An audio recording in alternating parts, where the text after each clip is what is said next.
It is a long and perilous journey, just as theirs was.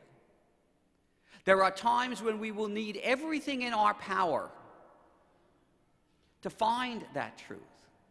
The signs that God gives us, our learning, our intelligence, our wisdom, our knowledge, to help us interpret those signs. And many times, we will need the help of others. And like the Magi, we will find some people who will set us in the right direction for the right reasons. And we will find others who will not want us to find the truth, who will lead us in wrong directions, or will lead us in right directions, for the wrong reasons, in order to destroy the truth. So like the Magi, we have to be careful. But we have to journey nonetheless. Without the journey, there is no truth. Without the journey, we will not find where God is leading us. We must take up the signs that God gives us and begin to move our lives. The church helps us in doing that.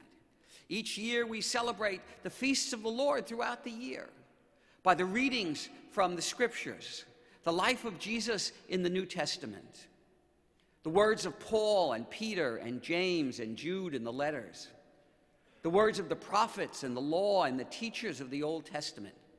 The Lord guides us through our journey to the truth.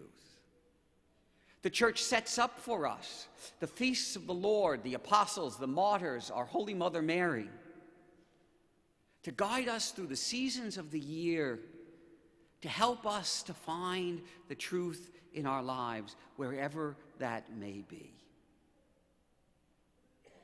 Centuries ago, before we had printed calendars, before we had blackberries or blueberries or raspberries or strawberries or whatever fruit we stick in our pockets to keep our calendars on, the church helped and guided us throughout the year. And it was a centuries-old tradition that on Epiphany Day, from the pulpits of churches, most especially from the pulpits of cathedrals, that a solemn proclamation of the feasts of the year, Easter, Ascension, Pentecost, would take place so that people would know the cycle of the year. In keeping with that ancient tradition of the church, on this great feast of Epiphany, from this great cathedral here in Grand Rapids, we join the church around the world in making this solemn proclamation.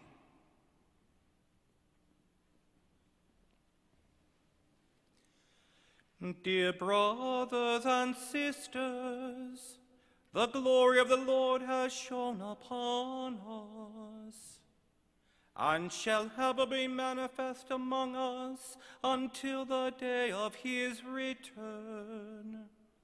Through the rhythm of times and seasons, let us celebrate the mysteries of salvation.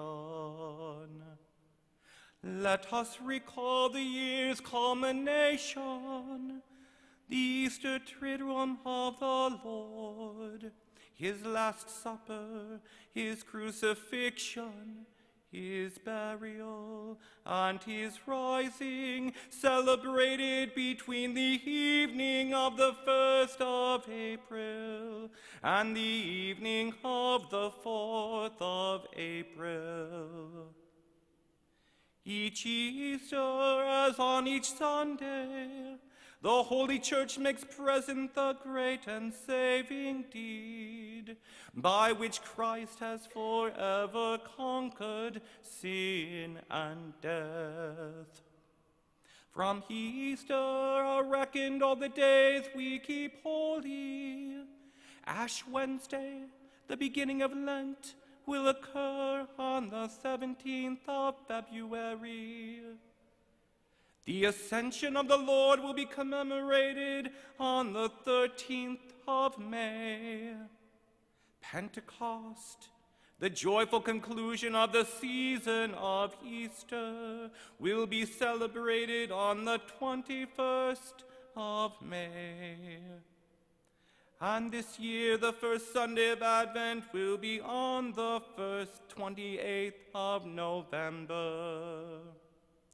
Likewise, the Pilgrim Church proclaims the Passover of Christ in the feast of the Holy Mother of God, in the feast of the Apostles and Saints, and in the commemoration of the faithful departed.